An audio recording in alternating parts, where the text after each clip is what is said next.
renowned as the Mosquito that we know today. Unfortunately, there are no longer any original World War II flying Mosquitoes. There are now 4 in the world that have been completely restored by a company in New Zealand, Spec Limited.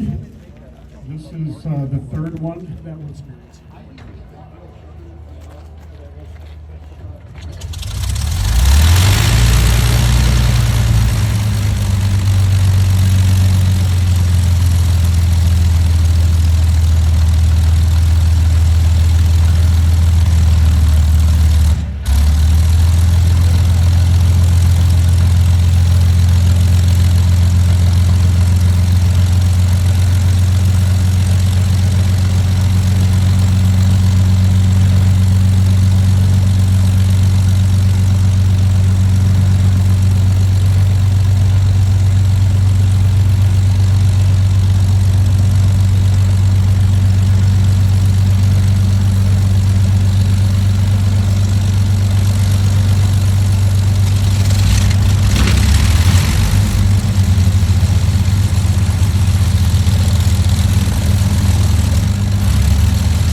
Okay, I'll announce this ticket once more.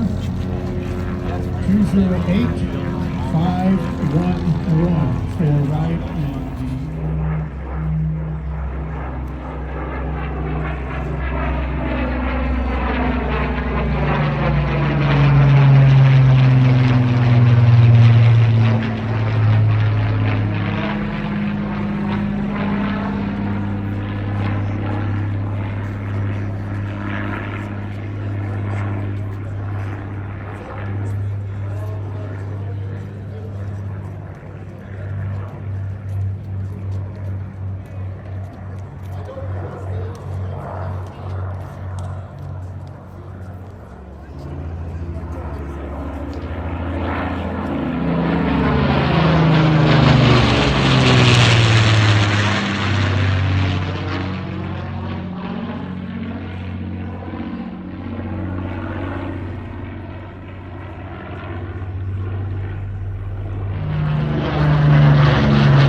Let's give an applause to Steve.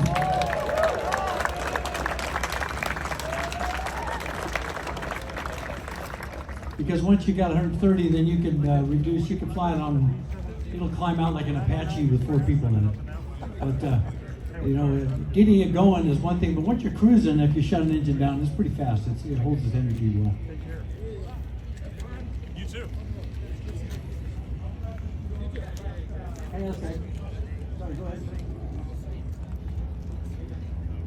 Oh, well, you know, it's not a fighter. And it's also a piece of history. We don't pull hard on it, but we probably pulled 2.5 Gs at the most. Good. The speed limit.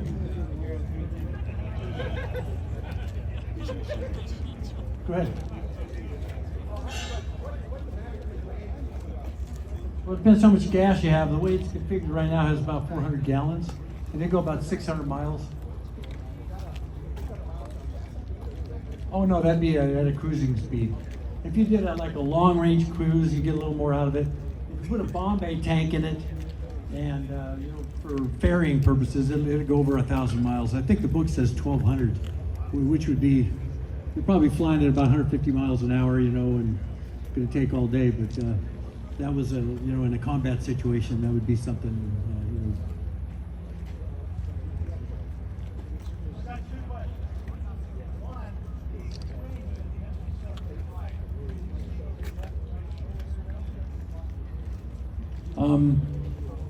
Yeah, beauty or sacrifice a lot of things with the Mosquito, and one of it is visibility. You really don't see too much in there, believe it or not. You know, you can see when you bank it and turn it, and but it's those big motors are out there blocking your view.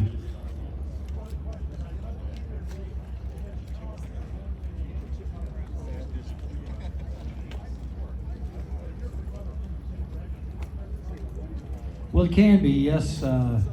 First time I flew a Mosquito, yeah, you know, people caution you. You know, I fly a lot of planes with torque. It's a funny story. I was up in Canada and working on that Mosquito that was up in Victoria.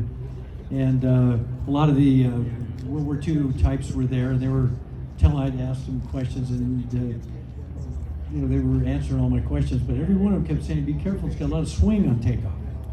And that's what they mean by torque. And I said, yeah, I've flown a lot of planes that way. I'm not, it seems okay, you know, I know what that is. So you know what? First takeoff, it's got a lot of swing. Yeah, if you put the throttles up quickly, yeah, you don't have enough rudder, so you have to kind of split the throttles a little bit if you stuff it up there right away.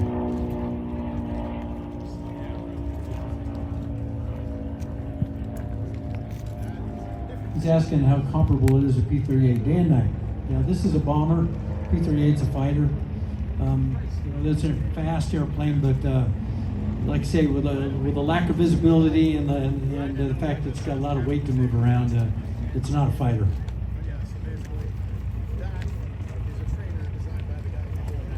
Depends where the throttle is. It burns 3 gallons a minute at full power, each engine. But in cruise, it's about 1 gallon a minute, or 1.5 gallons a minute, you know. Kind of depends how fast you want to go. Well, when we did all the first test flights on it, we took it, I think 340 knots indicated, something like that. Like that. That's part of the profile to certify it. So. This is an experimental category airplane, which means it doesn't meet the standard designs of what they consider, you know, a standard category.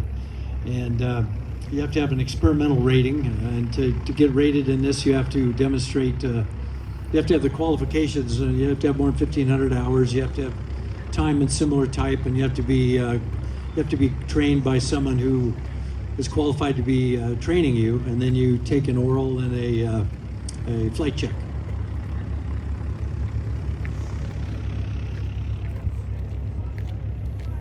It's heavy.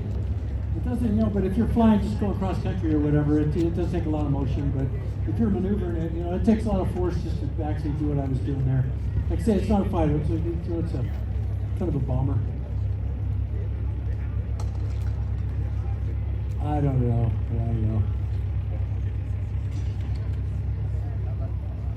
Never exceed? This one's 405 knots indicated. That'd be pretty fast. Think all the wood, all the termites holding hands.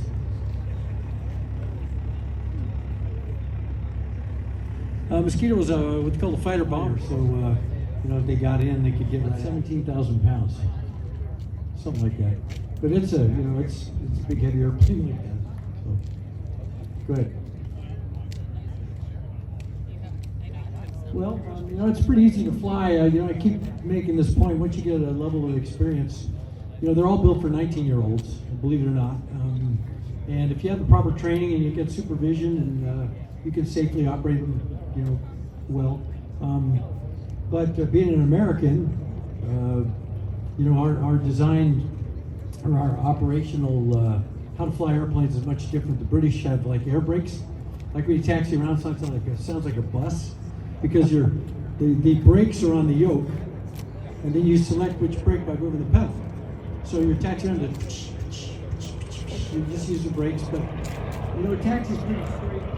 The tail wheel's a big square tail wheel. It doesn't lock though, like most airliners. You lock the tail wheel for takeoff and landing. Taxi's pretty straight, but it's still, I always joke with everybody, like first time you fly the Spitfire, for instance, if you've never flown one, I always tell everybody, don't even chew gum. You got to be thinking about this all the time. Don't get distracted in any way because it's not a natural instinct from an American standpoint. But once you get used to it, it's very comfortable, very effective.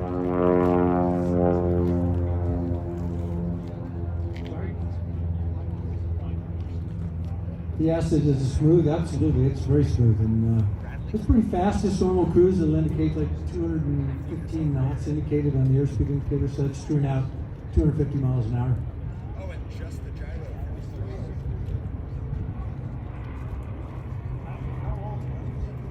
Oh, he asked how old the airplane is. Well, it was designed in like 1940. He probably told you the story already that the RAF, really, the Royal Air Force in England, wasn't really interested in it.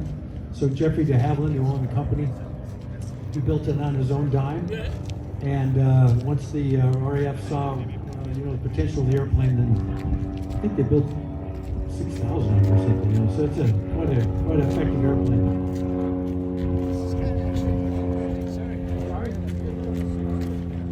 He asked, do they make parts for it? Well, the engines, there's a lot of parts for the engines. But anything for it is very rare. You'd have to make most of the parts. No, like I say, they're few and far between because they're made of wood, so they just deteriorated. They didn't last very long.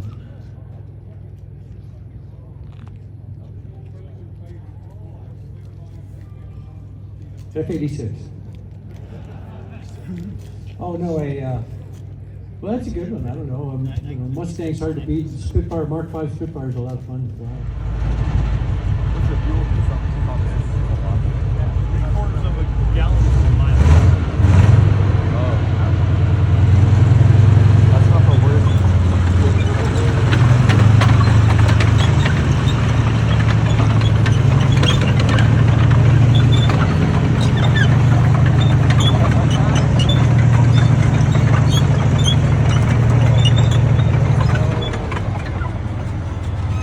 That is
every major newspaper's front page and inspire a war-weary nation. That's what every kid needs to see. Just